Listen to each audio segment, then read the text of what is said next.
Nous sommes des acteurs, nous ne sommes pas des juges. Ne jugez personne.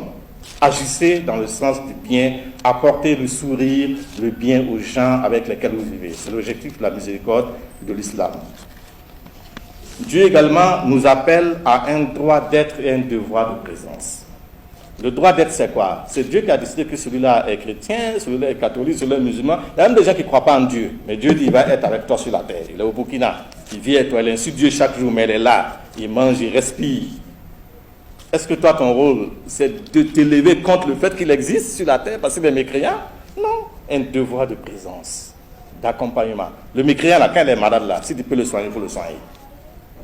Celui qui insulte Dieu chaque jour, là, quand il a faim, si toi, musulman, tu peux le nourrir, il faut le nourrir.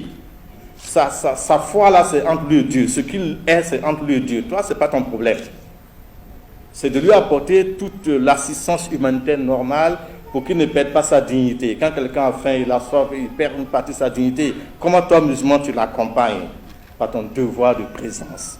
On y reviendra, la présence citoyenne. Il faut être présent auprès des gens quand ils ont des problèmes. Il ne faut pas disparaître. C'est comme ça que l'islam peut relever les défis de la présence citoyenne. La coexistence pacifique avec les autres. On a l'exemple de la charte de Médine. Quand le prophète sallam arrivait à Médine, il a trouvé des communautés plus anciennes installées qui étaient en bagarre depuis des générations, les Hazara et les Khazars. Et c'est lui le musulman qui part réconcilier d'abord ces communautés. Vous voyez comment c'est miraculeux? Il ne dit pas, comme ce n'est pas des musulmans qui sont en bagarre, il faut les laisser s'entretuer, on va être un grand homme. Non. Il dit la mésentente n'est pas une bonne chose, c'est lui qui va réconcilier les juifs et les chrétiens. Et il prend l'engagement, l'initiative d'élaborer une constitution, l'une des premières constitutions écrites au monde, la charte de Médine, qui va donc étaler tous les droits et devoirs de chaque communauté. Voyez la démarche du prophète. Il vit avec des gens qui ne partagent pas la même conviction que lui, mais il dit on doit vivre en paix, on ne peut pas chaque fois se bagarrer. Donc, il y a une constitution où chacun va se retrouver pour que nous puissions vivre en harmonie. 7e siècle. Il n'insulte pas le juif, il n'insulte pas le catholique. Il dit on va vivre ensemble. Chacun a ses différences, mais on va vivre ensemble. Regardez au 7e siècle. Donc on écrit la constitution de Médine. Il ne s'arrête pas là. Lui, le prophète de l'islam, qui devait s'asseoir et puis on vient le voir, il se lève, il va au quartier des juifs et des chrétiens. Il va leur rendre visite.